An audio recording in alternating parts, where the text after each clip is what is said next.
우리가 몸이 아파서 병원에서 치료를 할 때는 우선 통증을 완화하기 위해서 소염 진통제도 써야 되지만은 나중에 건강을 완전하게 회복하기 위해서는 보약을 또 먹어야 됩니다. 그렇듯이 애터미에서는 빈곤이라는 질병 또 실업이라는 질병을 해결하는 데 있어서 금방 일자리를 주고 소득을 창출할 수 있는 소염 진통제 같은 지식도 전달하지만은 결국은 로얄 마스터가 되고 크라운 마스터가 되어서 월 3천 또는 5천을 벌 수 있는 그런 신사숙녀분이 되어야 합니다. 제가 강의하는 것은 바로 이러한 보약과 같은 강의를 해드리려고 합니다. 마케팅 전문학자들의 이 결론은 마케팅은 즉 세일즈는 제품을 파는 것이 아니라 자기를 파는 것이다 라는 결론을 내립니다. 다시 말하면 똑같은 제품을 팔더라도 세일즈맨의 인품에 따라서 팔리기도 하고 팔리지 않기도 한다는 거예요. 경영학자들의 연구에 의하면 세일즈에 성공할 수 있는 확률이 첫 번째가 그 사람을 봤을 때의 첫 인상이 80%를 결정한다고 합니다. 그러니까 그 사람이 어떤 실력을 가지고 있는지, 말을 얼마나 잘하는지, 또는 제품이 얼마나 좋은지, 회사가 어떤 회사인지를 알기 전에 턱 세일즈맨을 보면은 아, 이분은 믿을만 하구나, 이분은 사기성이 농후하구나, 그런 걸 금방 안다는 거예요. 인간은 육감이라는 게 있거든요. 그래서 결국 3천만 원, 5천만 원의 그런 이 로얄 마스터 또는 크라운 마스터가 되기 위해서는 자기 인품을 길러야 됩니다. 그렇지 않고서는 테크닉만 가지고는 그 한계가 있어요. 오늘 강의의 결론부터 말씀드리면 PPP입니다. PPP. 요게 뭔가?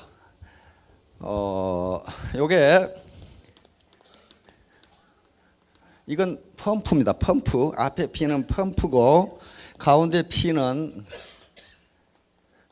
프라이밍이라고 합니다. 프라이밍은 이렇게 물을 길러 오르다. 프라이밍이야. 뒤에 P는 팔리시입니다. 이것을 우리말로 학자들은 유수정책이라고 이렇게 번역을 했습니다. 유수정책이라고. 요 유자는 끌 유자, 사람을 유인한다, 유혹한다 할 때 유자예요. 물을 끌어서 올린다.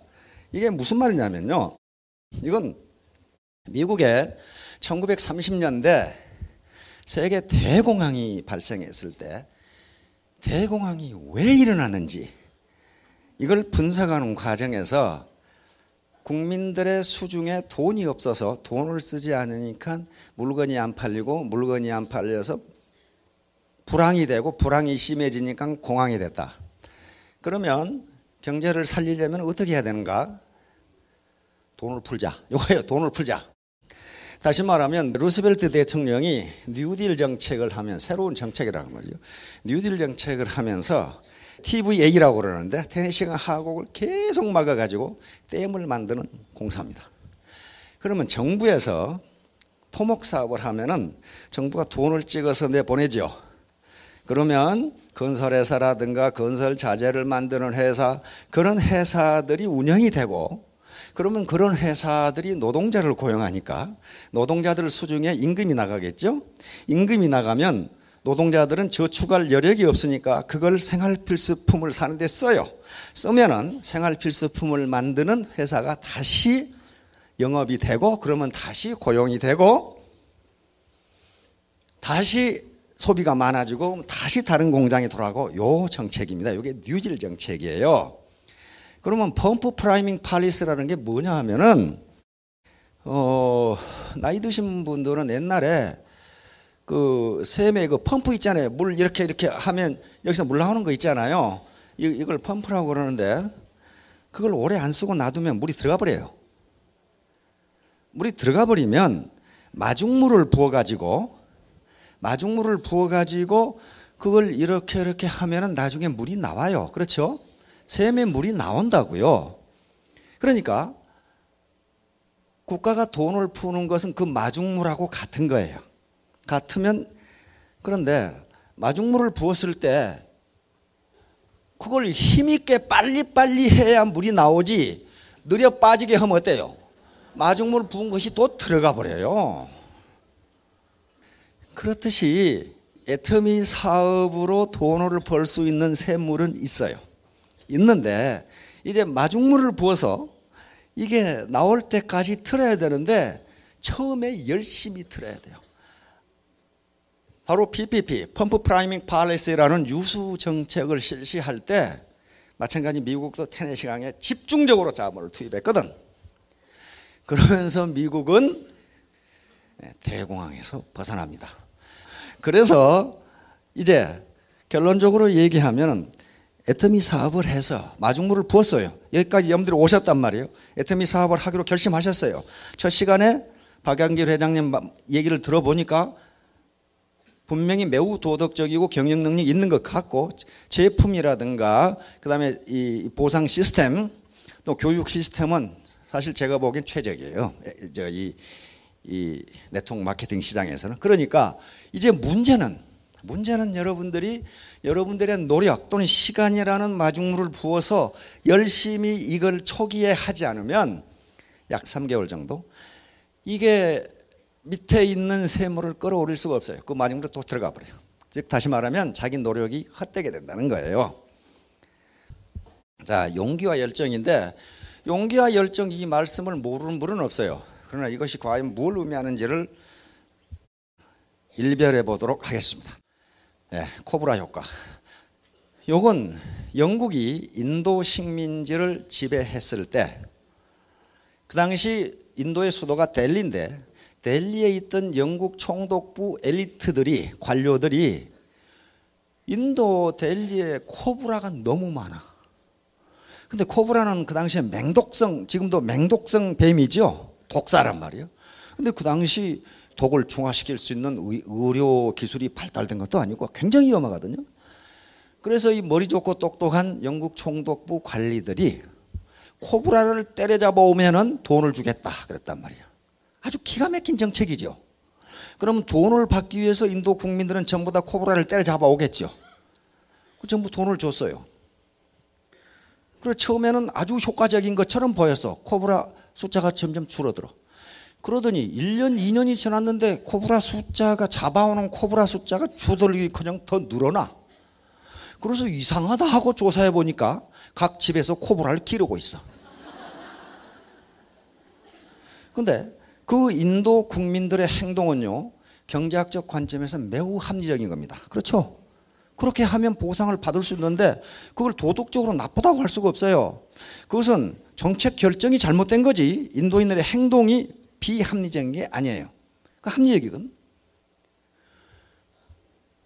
이 똑똑한 총독부 관리들은 그래서 즉각 코브라에 대한 보상을 중지했어요. 보상 정책을 중지하니까 인도 국민들은 이제 집에서 기를 필요가 없지요. 괜히 사료주고 뭐 때문에 길러?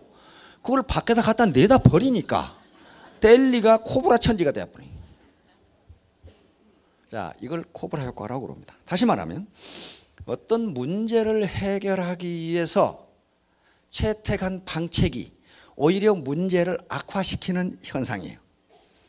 이 현상이 많아요. 국가 정책이나 자기 개인의 의사결정에도 아주 많아요. 그래서 애터미 사업에서 성공하는데 우리가 연합을 해야 된다. 형제 라인도 서로 도와야 된다. 여러 사람 의견을 들어야 된다. 이런 게 바로 코브라 효과를 방지하기 위한 거예요. 자, 그러면 이제 과유불급. 과는 지나치다 그 말이고, 유는 같을 유자입니다. 이거 같을 유자. 불급은 미치지 못하는 것. 그러니까 지나친 것과 미치지 못한 것은 같다 그 말이에요. 같다. 이것은 논어에서 나온 말입니다. 원문이 여기 있는데요. 자공이라는 사람은 공자의 수제자 중 한 사람인데 공자가 직접 10명의 제자를 지적을 했어요. 그 10명 중에 한 사람입니다. 공문 사과 십철이라고 하는. 이 양반이 물었어요. 사여 상야 숙현. 여기 사는 사람 이름입니다. 공자의 제자에 자장이라는 제자가 있었는데 아주 뛰어난 학자입니다. 또 상은 자하라는 제자가 있는데 그 자하의 이름이에요. 그러니까 자장이라는 사람은 생각은 안 하고 행동부터 하고 보는 사람이에요. 그리고 자하라는 제자는 행동은 안 하고 계속 생각만 하고 있는 사람이에요. 그러니까 자공이 물은 겁니다. 자장과 자하는 누가 현명합니까? 그러니까 공자가 대답하기를 사는 자장은 지나치고 상은 자하는 미치지 못한다. 너무 느리다. 자공이 또 묻습니다. 그렇다면 지나친 사가 더 낫습니까? 요 나을 유자입니다. 더 훌륭합니까? 그러니까 자왈 과유불급. 지나친 놈이나 모자란 놈이나 똑같다. 그런 말이에요. 똑같다.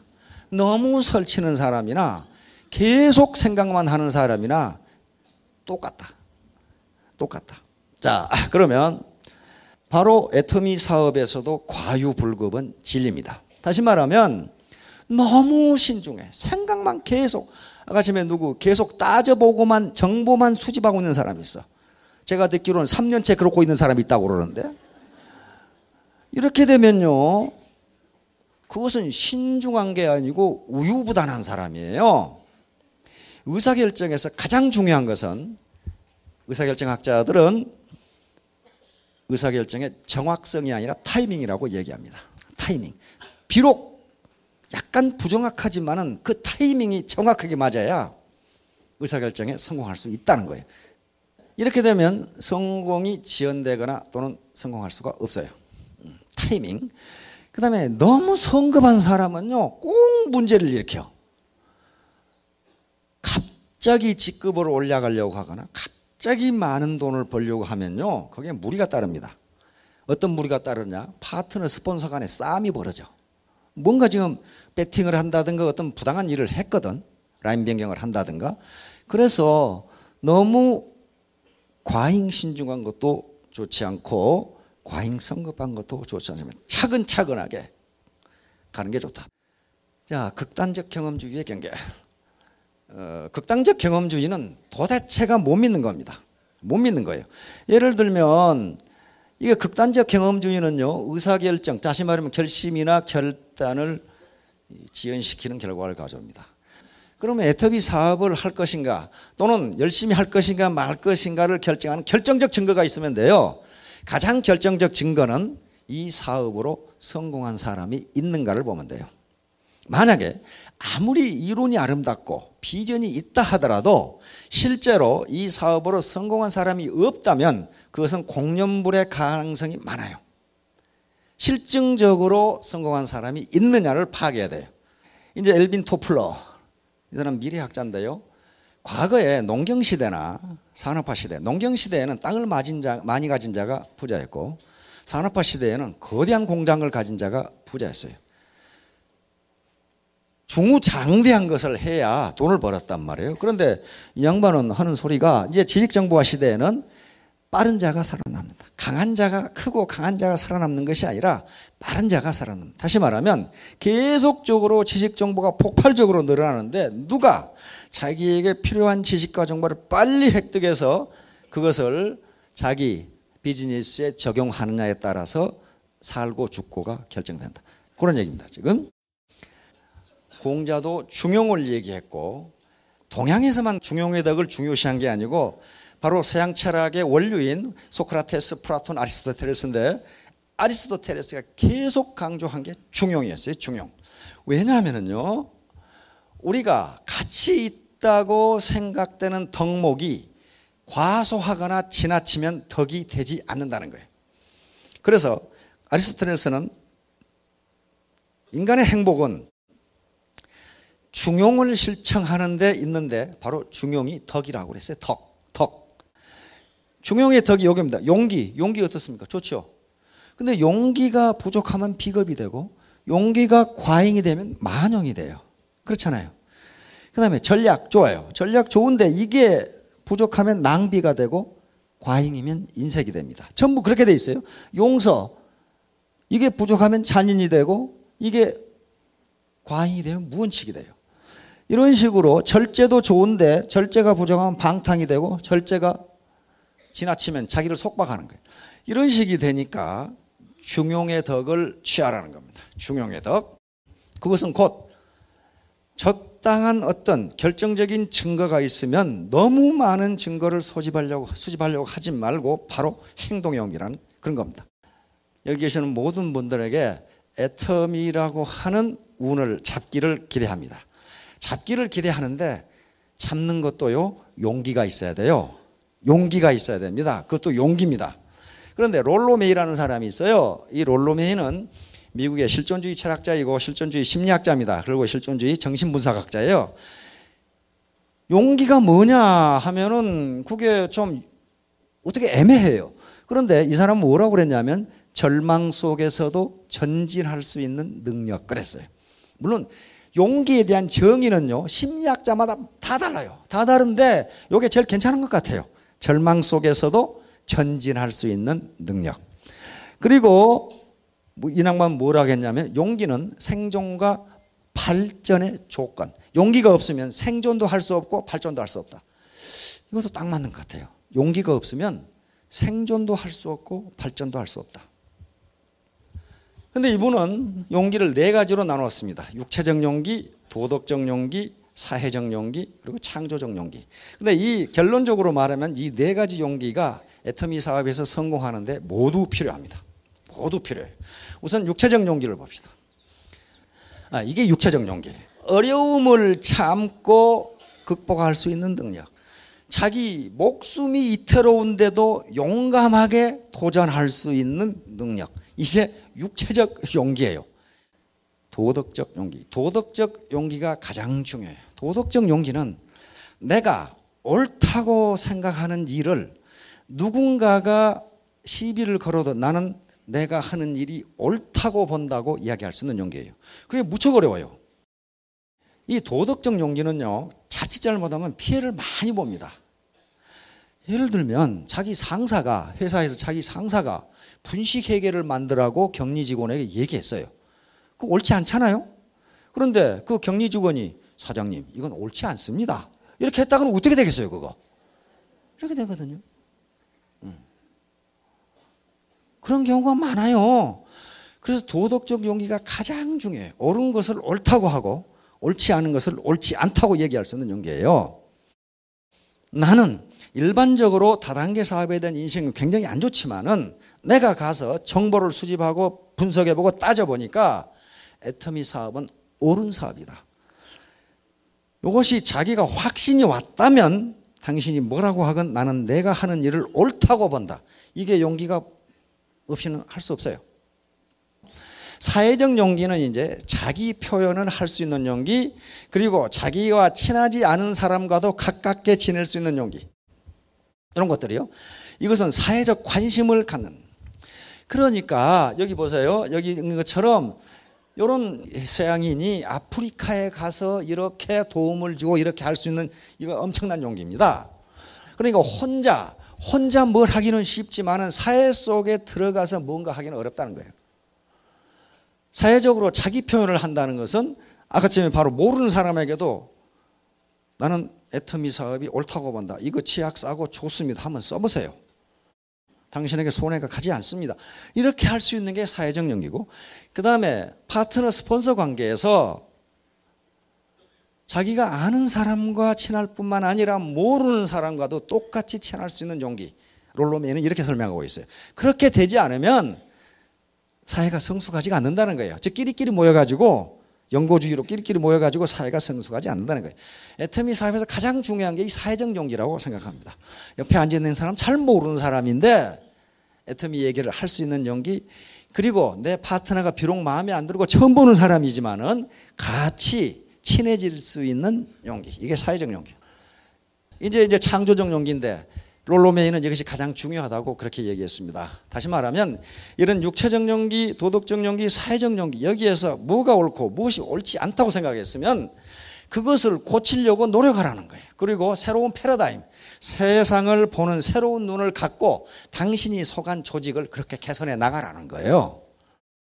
육체적 용기, 도덕적 용기, 사회적 용기, 그리고 창조적 용기를 갖는다면 여러분들이 자신감 있게 누가 뭐라고 하건 사회적으로 굉장히 인식이 이 비우호적임에도 불구하고 나는 내가 하는 일이 옳다고 생각하면 밀고 나갈 수가 있다는 겁니다. 자, 열정이 있어야 됩니다. 열정. 바로 이 김연아 선수는 패션이라고 하는 건데 열정이 없이는 아무것도 되질 않아요.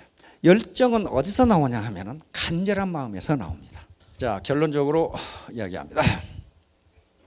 즉각 실시해야 돼. 자기가 이 사업이 옳다고 판단했으면 do now, 즉각 실시해야 됩니다. 왜 그러냐면요, 학자들은 72대 2의 법칙이라는 것을 자주 이야기합니다.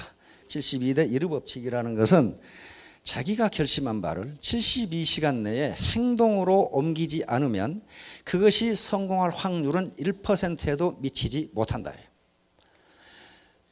우리말에 작심삼일이라는 것도 유사합니다.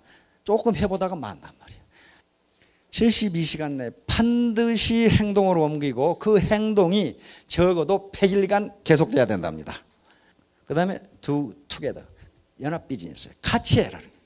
결코 애터미 사업은 결코 혼자 성공할 수 없습니다. 왜냐하면 휴먼 네트워크거든요. 문자 그대로 네트워크예요. 한 회원, 한 사업자는요, 그물의 한 코에 불과합니다. 자기가 그물 전체를 이루지를 못해요.